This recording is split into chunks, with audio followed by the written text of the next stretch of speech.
Bom dia, gente. Graça e paz no seu coração. Família é uma expressão da natureza de Deus. É impressionante como Deus se expressa, nessa linguagem da família. Eu costumo dizer que Deus é muito mais do que um Deus todo-poderoso. Ele é um pai amoroso. E eu acho muito interessante porque quando a gente estuda um pouco sobre a criação, a Bíblia fala assim: criou, pois, Deus o homem à sua imagem e semelhança. Macho e fêmea os criou. Isso significa que não só individualmente nós somos imagem e semelhança moral de Deus, mas a humanidade, principalmente na revelação da família, é a imagem de Deus. A família é uma imagem de Deus. O conceito de macho, o conceito de fêmea, o conceito de casamento, de família, são inerentes à imagem, à natureza divina. É por isso que quando Deus ele fala sobre abençoar a humanidade, ele usa esse termo com Abraão, ele fala assim: em ti serão benditas todas as famílias da terra. Ou seja, veja bem que a bênção de Deus, ela não está associada, atrelada ao indivíduo, mas ela está associada à funcionalidade da família, ao sistema familiar. Família é a imagem mais plena da natureza divina. E eu gostaria de compartilhar, então, com você um pouco sobre esse princípio que é tão forte, tão fundamental, porque o sucesso de qualquer sociedade, o sucesso de qualquer nação, depende exatamente disso, da funcionabilidade do sistema familiar. Para a gente falar sobre família, lógico, tem um ingrediente que é muito importante, esse ingrediente é o amor, e expresso na Lei Áurea. É interessante que Moisés, ele resumiu toda a moral de Deus em 10 leis, 10 mandamentos do Decálogo, mas Jesus foi mais além. Você sabe que quanto mais você consegue simplificar a coisa, mais prático ela se torna. Então Jesus, ele resumiu toda a moral de Deus, tudo aquilo que faz os relacionamentos humanos funcionarem nessas 2 leis, que é amar a Deus sobre todas as coisas, amar o nosso próximo como a nós mesmos. Mas muitos de nós temos uma noção um pouco distorcida sobre o amor. Aliás, no mundo de hoje, esse é um dos conceitos que tem sido mais depravados. Por incrível que pareça, o amor tem sido o campo de ação onde o egoísmo mais tem se desenvolvido. Quando se fala em fazer amor hoje, está falando de sexo, de tocar só o corpo, não a alma. Uma coisa totalmente superficial, de autossatisfação, hedonismo. Hoje nós temos essa famosa cultura do hedonismo, que é o prazer pelo prazer. Nós temos uma aversão ao sacrifício, uma cultura do não sacrifício. As pessoas não são mais fiéis ao casamento, elas querem ser fiéis ao sentimento. Eu não sinto mais, então eu te jogo fora, porque eu não sinto mais. Então, é muito importante a gente definir, na verdade, o que é o amor. E de uma forma muito simples, nós podemos dizer que amor não é apenas afeição, como muitos romantizam. Lógico que o amor carrega uma carga de afeição, mas também amor é limites. Limites. Então veja bem, não só afeição, como também limites, mas a justa medida entre afeição e limites. Os limites, a correção, é uma expressão muito importante da paternidade de Deus. Eu acho que até na última vez que eu vim aqui, nós falamos um pouco sobre a correção do pai, não é? Limites vão produzir disciplina, orientação, segurança moral. Afeição produz compaixão, solidariedade, fortalecimento emocional. E o equilíbrio entre afeição e limites é o que define a verdadeira liberdade. Aquela liberdade que não se confunde com libertinagem. A verdadeira liberdade que caracteriza o amor se baseia na aplicação de limites e afeição dosadamente. Veja bem que a dose pode estabelecer a diferença entre a cura e o veneno, não é verdade? A dose certa cura, a dose errada pode até matar. O que eu quero dizer é que amor sem limites é libertinagem e amor sem afeição é legalismo. Tanto a libertinagem quanto o legalismo são elementos altamente tóxicos para a funcionabilidade dos relacionamentos humanos. Então, é muito importante a gente entender esse conceito de amor. E eu gostaria de, bem rapidamente, estudar com você um quadro de valores que é legado aos filhos através dos papéis que os pais devem exercer. Quando a gente fala sobre uma cobertura familiar, a cobertura familiar ela é formada não apenas pelo desempenho do papel do pai, como também o desempenho do papel da mãe, mas também pelo desempenho do papel do casamento, do relacionamento entre eles. Então, o casamento também é uma pessoa plural, jurídica, mas é uma pessoa que tem consciência, tem identidade, tem propósito, que são os atributos que definem uma pessoa. O pai, ele vai comunicar ou deixar de comunicar 3 coisas para os filhos: direção, limites e segurança. Por sua vez, a mãe vai comunicar ou deixar de comunicar também 3 coisas para os filhos: vínculos, nutrição e organização. E, por sua vez, o casamento vai proteger ou, de repente, desproteger os filhos em 3 áreas: a área da sexualidade, da afetividade e do companheirismo. Aqui entra, inclusive, a palavra amor no grego, no original aqui do Novo Testamento, esse conceito, o conceito do eros, que é o conceito sexual do amor, o conceito do ágape, que é o amor altruístico, sacrificial, moral, né, no nível de mandamento, e também é o filéu, que é o amor de amizade, companheirismo. São 3 aspectos fundamentais do casamento, não é? A sexualidade dos pais, a pureza sexual, não é? O amor altruístico e a parceria, a amizade. Então, desempenham um papel fundamental na formação dos filhos, na proteção dos filhos. Então, começando aqui pelo princípio ou a função do pai, veja bem que o desempenho da função do pai tem muito a ver com produzir na vida dos filhos uma noção de missão e liderança. Liderança.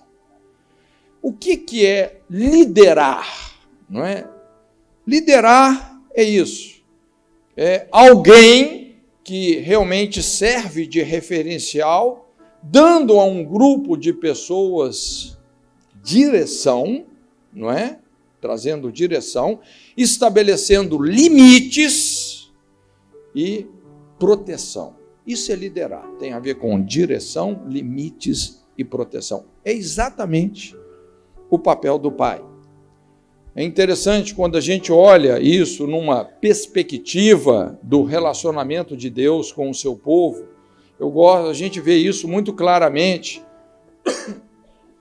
na infância da nação de Israel, inclusive quando Deus tira o povo de Israel lá da escravidão do Egito e os conduz pelo deserto, não é? Ali por um lugar onde não havia caminho, e a Bíblia usa essa linguagem dizendo como um pai carrega o seu filho nos seus braços, assim Deus conduziu Israel pelo deserto.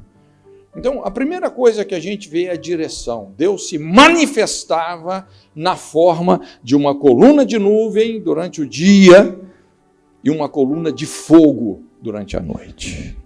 A nuvem andava, o povo andava, a nuvem parava, o povo parava. Então, eles estavam sendo dirigidos, estavam sendo levados para o seu destino.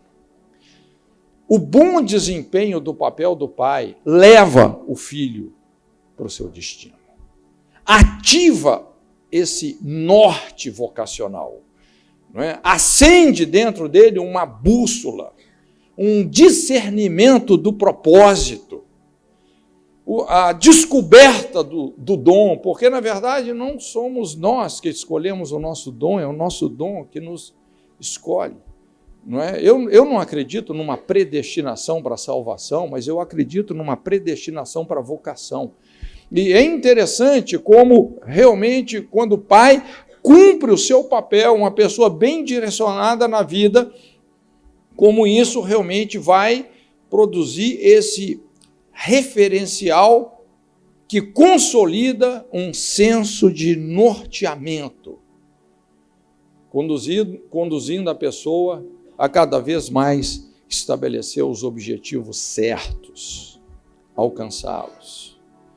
É interessante, em contrapartida, pessoas que tiveram um pai ausente, talvez um pai que abandonou a família, ou um pai que se anulou por causa de alcoolismo e tantas outras coisas.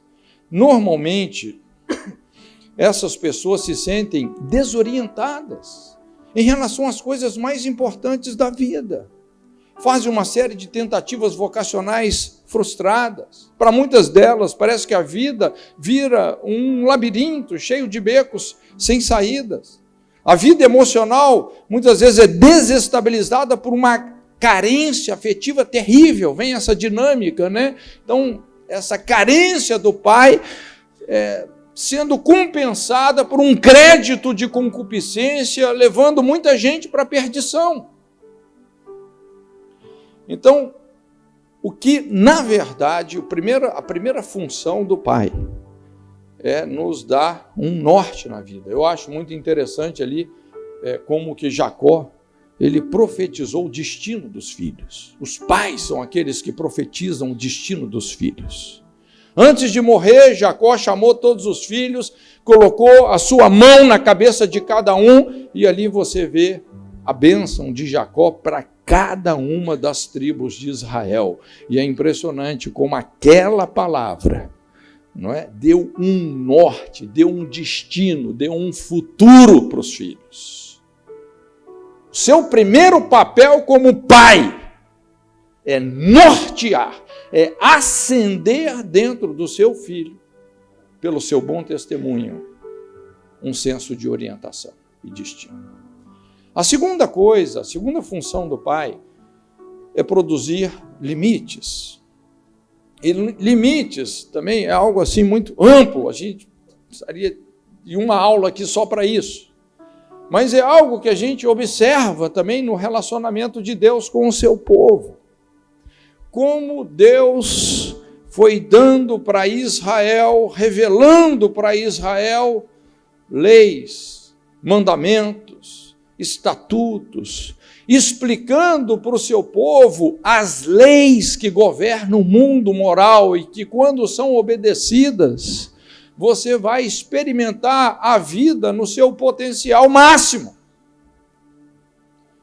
A grande chave de uma vida bem-sucedida é o discernimento dessas leis que governam o mundo moral. Você sabe que, inclusive, o ministério profético, na verdade, se fundamenta nisso.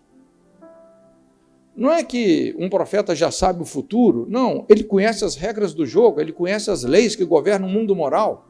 Pelas escolhas que uma pessoa está fazendo aqui agora, a gente pode saber o destino delas. Então Deus estava dando para o seu povo esse discernimento sobre os limites, também corrigindo o seu povo. Quando a gente fala sobre limites, a importância de aprendermos a ouvir o não é? Aprendermos também como controlar os nossos desejos, os nossos sentimentos, não é? E isso tem a ver com todas as áreas da vida, não só a área moral, mas também a área sexual. Eu costumo dizer que quem afirma a sexualidade dos filhos é o pai, é quem estabelece os limites. Às vezes a gente pensa assim, que o pai afirma a masculinidade do filho e a mãe a feminilidade da filha. Não.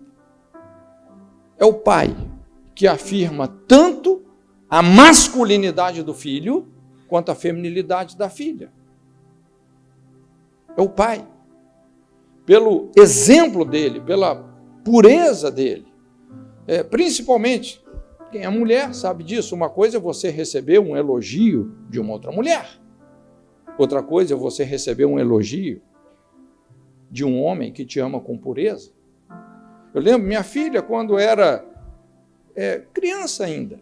Então, às vezes, ela estava lá, se embonecando no espelho, e eu olhava para ela e falava: Bárbara, você está uma Bárbara, você está uma princesa. Quando ela ouve um elogio, puxa vida, ela sim, a feminilidade, não é? Aflora. Homossexualidade tem a ver com orfandade paterna, carência paterna, rejeição paterna. É a disfunção da paternidade. Então, quem estabelece limites para os filhos é o pai. E quando eu falo estabelecer limites, gente, não é impondo regras, mas é através de um exemplo que fala alto, de uma vida coerente. Jesus explicou isso muito bem na grande comissão, quando ele nos ordena pregar o evangelho, e ele fala: ensinando as nações a guardarem todas as coisas que eu vos tenho mandado. Veja bem que a grande comissão não é você ensinar os mandamentos de Deus. Não é ensinar os mandamentos de Deus. É você ensinar a guardar os mandamentos de Deus. Uma coisa é ensinar mandamento, outra coisa é ensinar a obedecer. Você só ensina obediência obedecendo, com a sua coerência. Jesus, ele falava assim: eu me santifico a mim mesmo, para que vós sejais santificados na verdade. Jesus não tinha um sermão sobre santidade, ele era o sermão. Ele era o exemplo. É assim que nós acendemos uma lâmpada no coração dos nossos filhos, que ninguém pode apagar. Por isso que a Bíblia fala: ensina o seu filho no caminho que ele deve andar, quando ele crescer, não se desviará dele. Limites. E a terceira coisa, o terceiro papel do pai é proteção. O senso de segurança e confiança que constrói a autoestima vem pelo perfil do pai. O seu posicionamento, o seu espírito de presença, iniciativa, provisão, vão comunicar segurança e descanso. Por isso que o principal papel do homem não é tanto, vamos dizer assim, a presença dele no lar, mas o que ele significa para o filho. Porque o homem é o caçador. É aquele que sai em busca do sustento. Não é a presença dele, mas é o que ele significa. Então, quando ele é um homem responsável que provê o lar, os filhos chegam em casa, eles não estão preocupados se vai ter comida, se não vai ter comida. Não, eles sabem que existe um pai responsável, provedor. Eu já ouvi assim muitas histórias, porque imagina, não é? De repente, o pai que deveria trazer o sustento para casa, mas o cara simplesmente ficou perdido num boteco. Em vez de ele comprar o que a família precisava, o dinheiro foi no bar, com álcool, mulheres, etc. A família começa a passar necessidade. Isso vai produzindo uma angústia, uma ansiedade nos filhos, às vezes filhos ainda pequenos. Eu me lembro, uma vez, estava num outro continente, estava ministrando, mas ao mesmo tempo visitando uma equipe missionária. E conversando com essa moça, não é? Ela me procurou, tadinha, ela desabou. Veja bem, uma missionária transcultural. E ela falou assim, olha, pastor, eu preciso confessar que às vezes eu tenho dificuldade até de acreditar em Deus. Eu tenho uma sensação muito forte que Deus não existe. Eu falei, uau! Falei, puxa vida. E fui conversando com ela, fui ouvindo a história. E de repente ela começou a me contar como foi a infância. E ela começou a explicar que o pai dela era até um cara assim, bacana, mas quando estava sóbrio. Mas dificilmente ele estava sóbrio. E quando ele bebia, realmente ele se tornava uma pessoa extremamente violenta. Então ela foi me contando alguns episódios que realmente marcaram ela, porque ela falava assim, olha, até hoje eu me lembro o barulho do portão lá de casa abrindo. Ela falava assim, eu sabia quando era meu pai que estava chegando e se ele estava bêbado ou não. Então, quando ela já sabia que o pai estava bêbado, ela entrava debaixo da cama e dali ela ficava sozinha, encolhida, sofrendo fobias e barulho, briga, gritaria, toda aquela confusão. Ela falando assim, puxa vida, né? Sempre as coisas faltando em casa, as brigas, é porque o pai gastava tudo. Então eles passando necessidades, ela falando, eu não consigo acreditar que Deus pode suprir a minha necessidade. Comecei a observar assim o estrago, como isso cavou fundo na sua alma. Segurança. Cada vez que o pai chegava embriagado, aquilo foi inoculando insegurança na vida dela. Me lembro uma vez também ouvindo uma história assim interessante, esse pastor, um pastor muito amigo meu, ele morou muito tempo na América, nessa época ele não era crente, trabalhava lá de pintor, então ele contando que chegou estava lá trabalhando numa casa, pintando as coisas, chegou um menino pequeno, e o menino começou a brincar por ali, começou a mexer nas tintas dele, e ele era meio assim brutão, né? Então ele chegou para o menino e falou assim, moleque, some daqui, senão eu te dou um cascudo. Aí o menino olhou para ele e falou assim, vou chamar meu pai para você. E foi embora, né? Triste, né? Aí no fim da tarde, ele está vendo o menino passar lá na frente. E quando ele olhou, né? Porque estava de mão dada com o pai, e o pai era baixinho, pequenininho, magrinho. Ele pensou assim, rapaz, se realmente ele fosse chamar o pai dele ia tomar uma surra, cara. Mas na cabeça daquela criança, o pai era o Superman. Você entende o que é referencial? A segurança que ele tinha. Vou chamar meu pai para você. Esse é o princípio do pai. Isso vai construir uma noção de missão, liderança.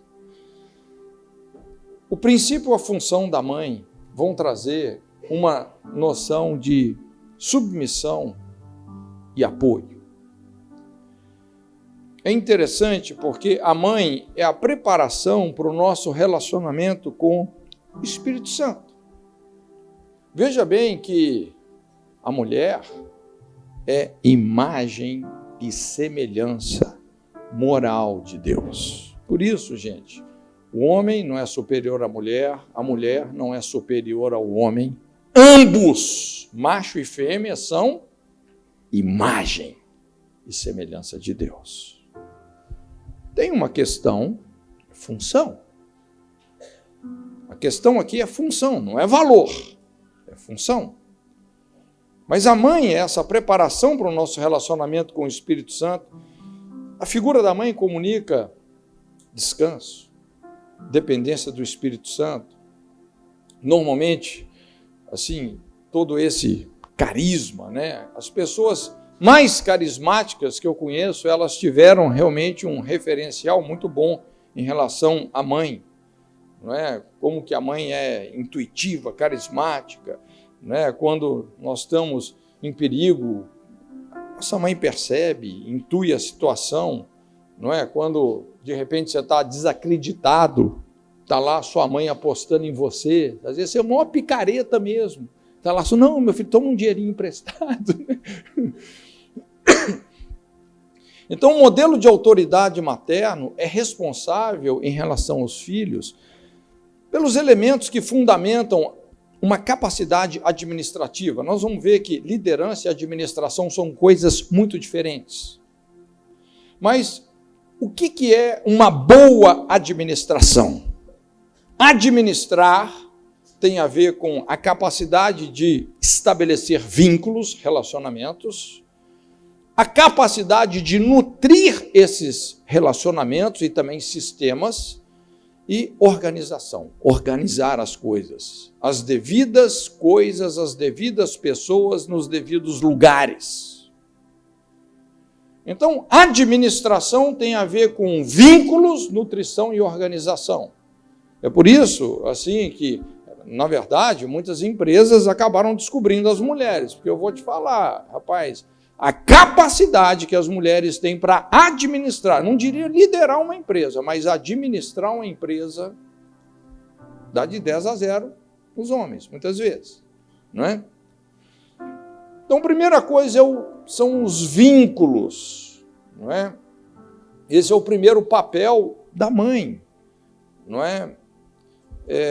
Despertar em nós essa capacidade de estabelecer novos relacionamentos, não é? A nossa saúde emocional, o nosso equilíbrio temperamental, não é?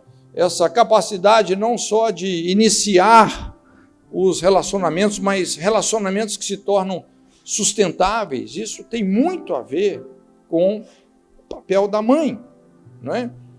Em contrapartida, pessoas que tiveram uma mãe ausente ou uma mãe ferida, normalmente desenvolvem problemas crônicos, bloqueios de relacionamento.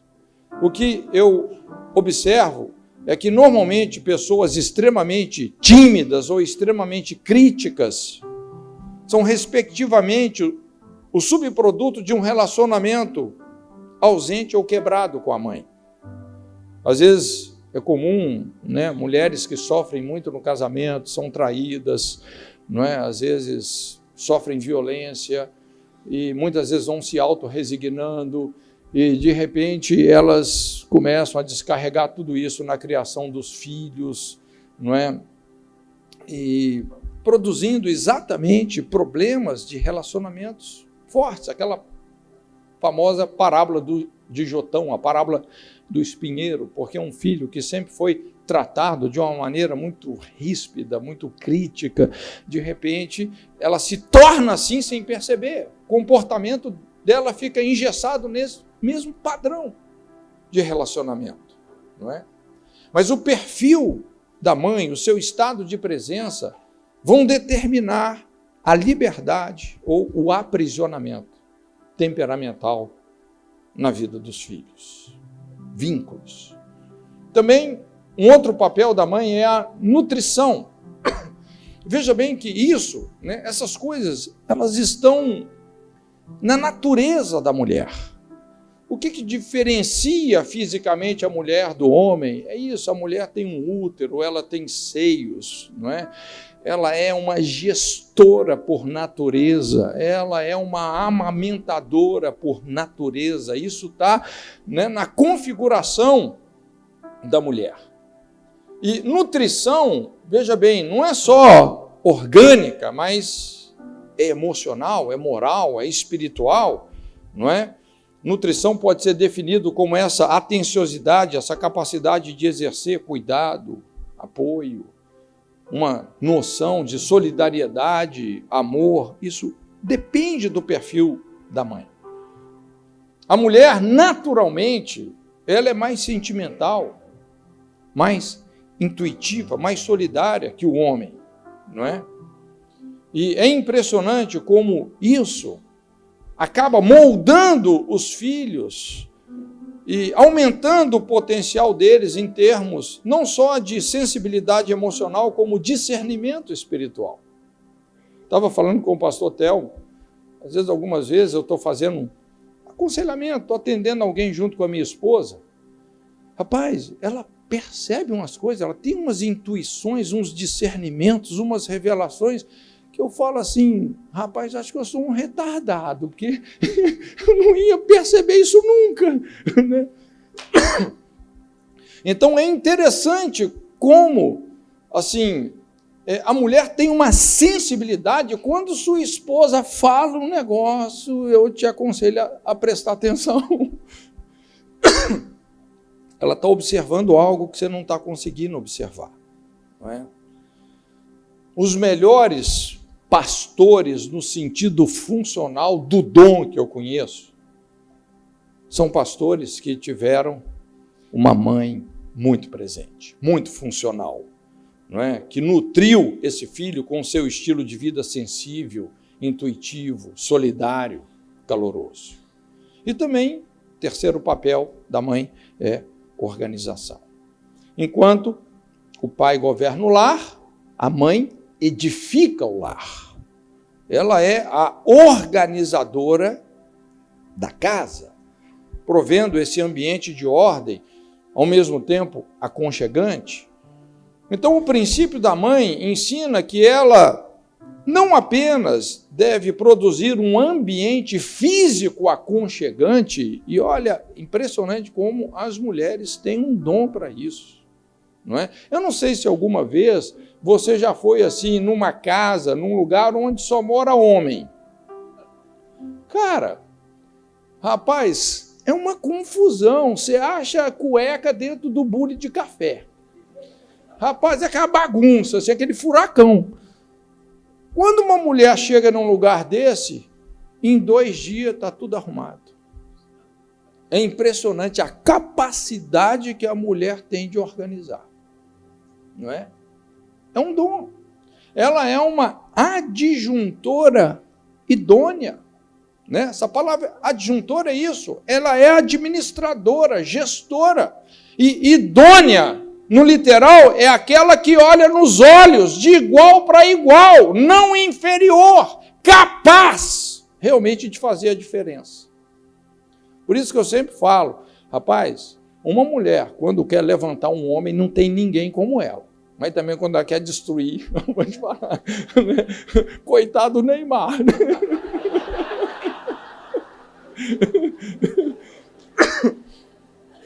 Rapaz, é um negócio terrível, né? Então, o princípio da mãe ensina que ela deve produzir não é só um ambiente físico aconchegante, mas um ambiente emocional que congrega a família. E, honestamente, é aqui que, às vezes, muitas mulheres começam a perder o marido, né? A Bíblia faz sérias advertências sobre isso, não é? Porque a mulher começa a reclamar, murmurar, não é?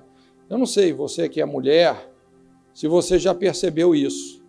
Quanto mais você reclama, quanto mais você se torna rixosa, não é? Quanto mais se reclama do seu marido, menos ele faz o que você queria. Quantos já perceberam isso? Que essa não é a estratégia certa.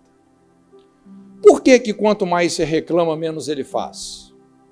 Outro dia nós falamos aqui, qual que é o grande ponto fraco do homem? Não se sentir respeitado. Qual que é o grande ponto fraco da mulher? Não se sentir segura. Então, quando a mulher começa assim, se sentir insegura, ela tem uma tentação muito forte de desrespeitar o marido, e quanto mais ela desrespeita, né? Às vezes o marido chega em casa e ela começa a reclamar, não é? E esse cara vai se sentindo desrespeitado a tal ponto que ele começa a evitar o lar. E quando ele começa a evitar o lar, eu lembro uma vez conversando com um empresário, ele falou, Cote, eu podia chegar em casa às 6 horas da tarde, ele é o dono da empresa. Eu fazia questão de chegar às 11 horas da noite, porque eu chegava em casa, rapaz, ia ser complicado.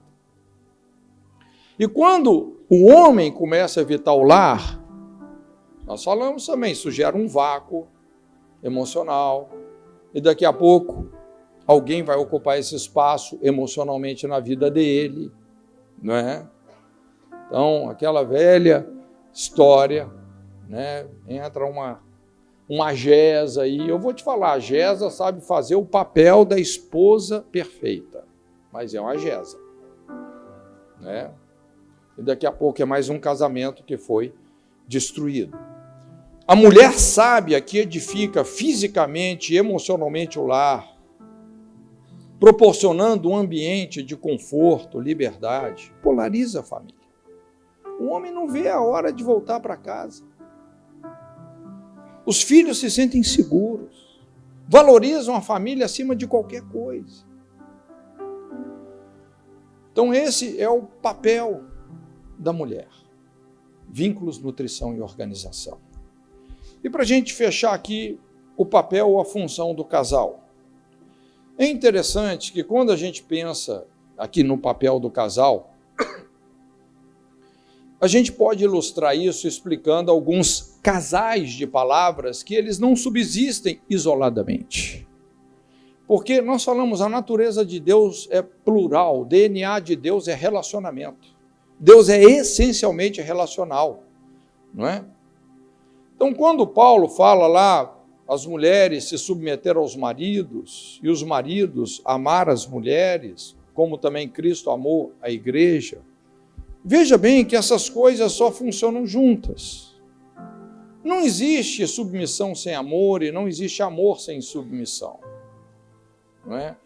Então, são coisas que a gente tem que vencer.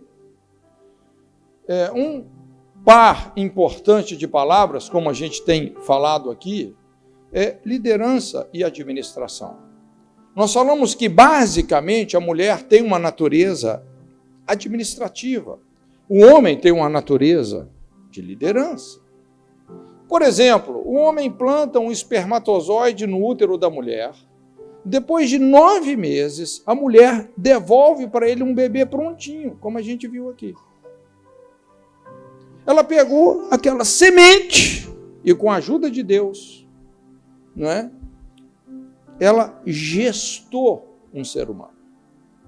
Ela tem uma natureza administrativa. O homem tem uma natureza de liderança. Em qualquer curso que você faz de liderança, você aprende essa administração. Liderança tem muito a ver com o objetivo, você chegar onde você quer chegar, o senso de destino que nós falamos. A teleologia, tem uma ciência que estuda isso, chamada teleologia. De onde você veio, para onde você vai. Todos nós temos essa necessidade intrínseca de ter um senso de destino. Isso é a liderança. Liderar é você visualizar o alvo certo. Administrar é o processo diário de planejamento em função do alvo estabelecido. Na verdade, a administração, ela começa a fazer sentido a partir do momento que você tem uma boa liderança. Que você tem a visão certa.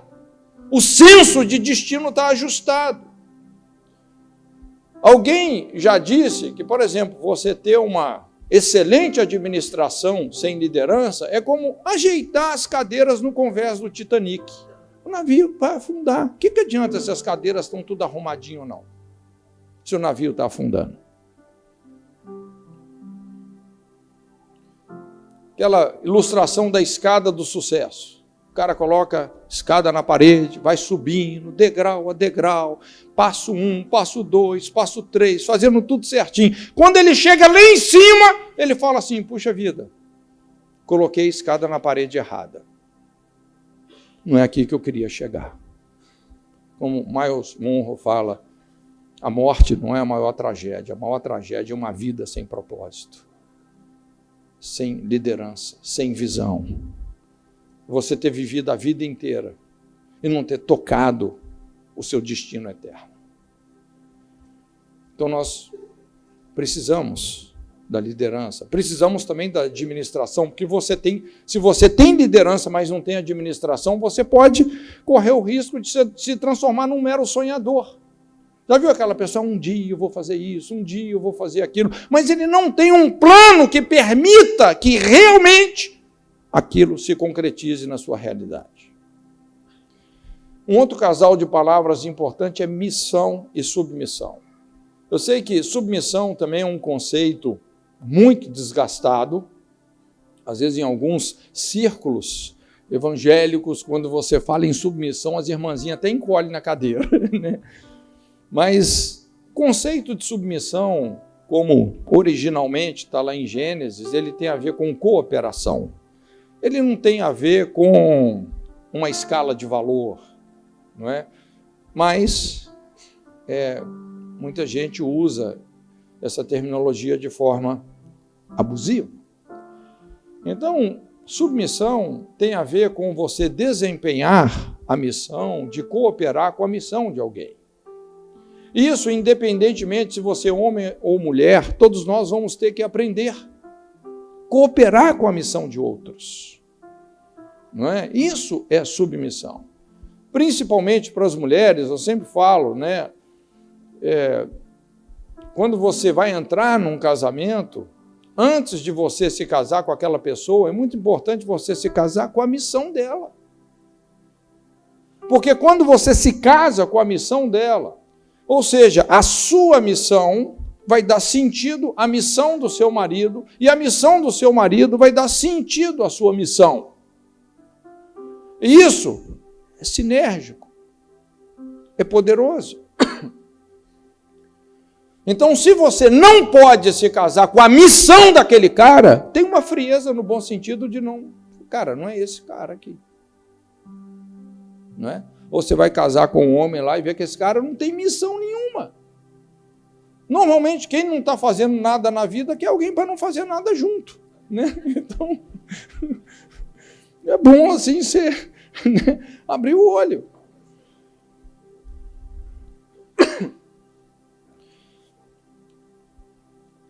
A mulher foi tirada do lado do homem, não é isso? Não é atrás de um homem de Deus que tem uma mulher de Deus, é ao lado. Então a mulher tem que andar ao lado. Às vezes eu falo brincando, mas é sério. Né? Se você anda atrás, desculpe dizer, mas você é muçulmano. Né? Você está numa ideologia aí bem distorcida. Se você anda na frente, você é Jezabel. Você está atropelando tudo. Você vai ter que aprender a lidar com as suas inseguranças. Não é? Então, ande ao lado. Veja bem, o casamento é fundamental. Por que hoje a gente tem uma nova geração tão desajustada, gente? Porque essa nova geração tem sido literalmente o subproduto da morte do casamento. Hoje é difícil uma pessoa que está vindo realmente assim de um casamento que você fala ajustado, né? Mas a primeira função do casamento é trazer uma proteção sobre a sexualidade. É impressionante como a imoralidade dos pais desprotege a vida sexual dos filhos. Você coloca o seu filho nos altares de espíritos terríveis. Olha, isso que eu estou te falando aqui não é uma teoria que eu estou mirabolando aqui, não. Isso é empírico, é científico, isso é observação, são centenas de aconselhamentos que a gente faz. Inclusive, por que abuso sexual na infância cresceu tanto? Uma das pesquisas informais que eu faço é essa. Uma pessoa, às vezes você está tratando de uma situação, a pessoa sofreu um abuso sexual na infância. Qual que é a pergunta-chave? Como era o casamento dos seus pais? Ah, pastor, olha, estavam separando, um estava traindo para cá, outro estava traindo para lá. É impressionante! Abuso sexual tem causa e está ligado com o casamento dos pais, principalmente.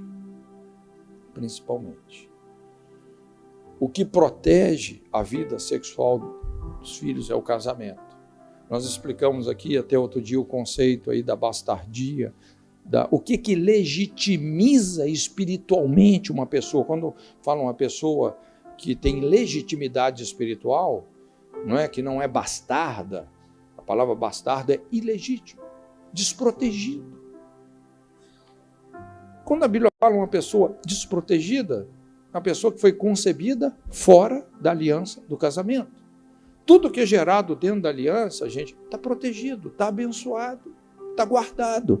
Tudo que é concebido fora da aliança do casamento tem uma desproteção. Precisa de haver uma reconciliação entre pais e filhos. Pais se convertendo aos filhos, filhos se convertendo aos pais. Hoje, a gente vê tantos problemas no campo da sexualidade latejando tão precocemente.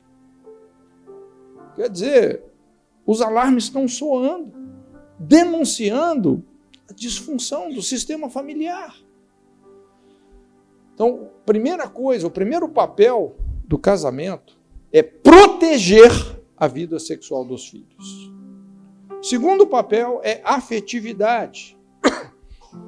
Proteger a capacidade afetiva. E aqui é o que nós falamos sobre o amor ágape. Esse é o amor substancial de Deus. E Deus não colocou o amor como um sentimento, mas como um mandamento.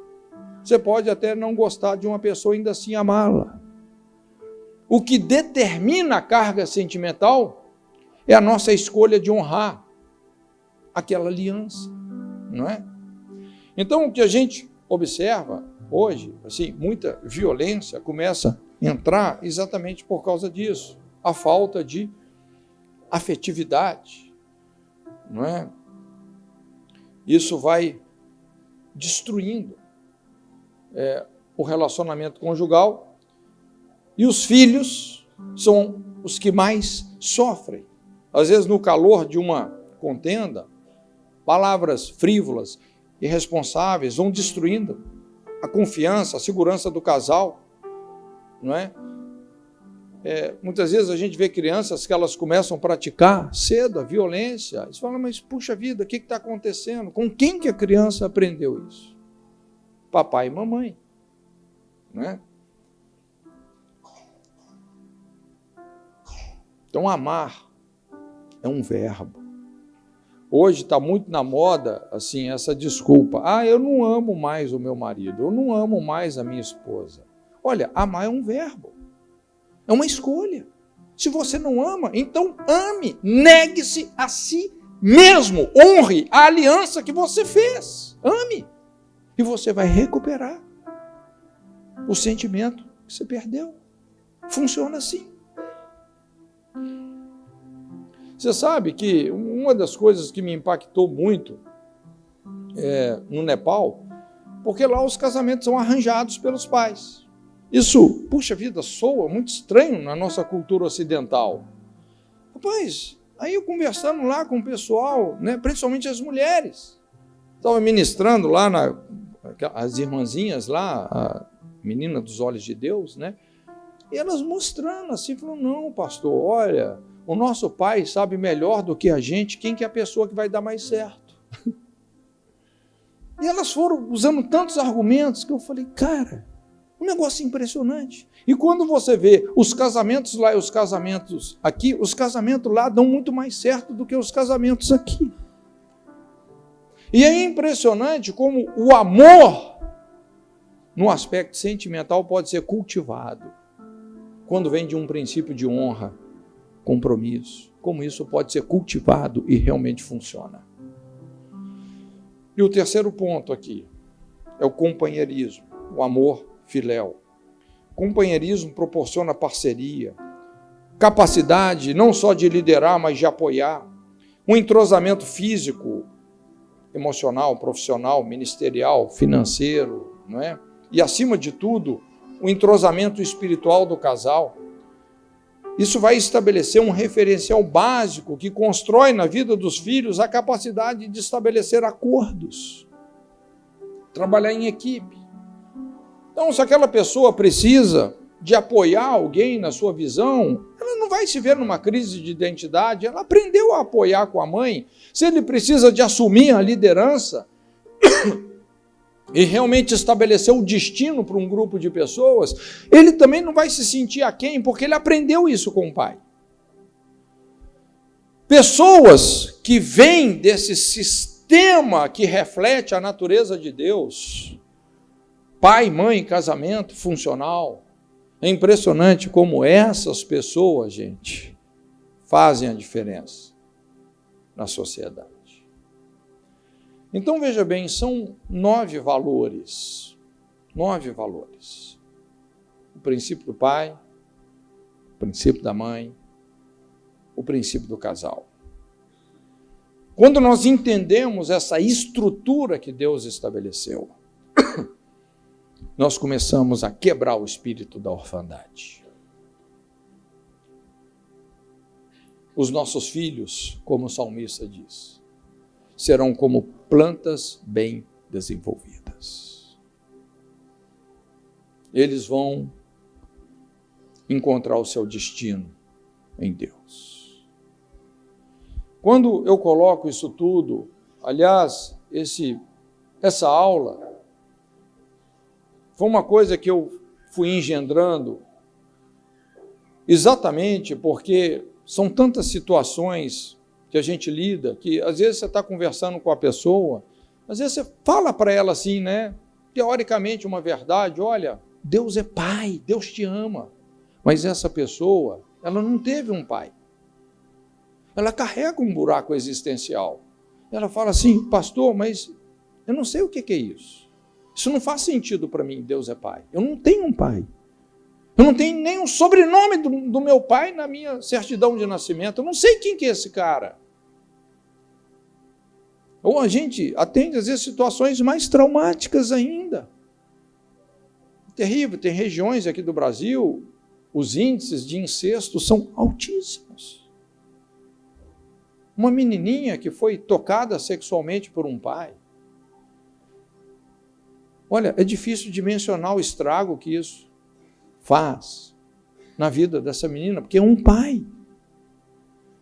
Então, quando você fala que Deus é pai, sendo que a lente que ela teria para enxergar Deus é o pai, o que o pai fez com ela, fica uma situação muito difícil.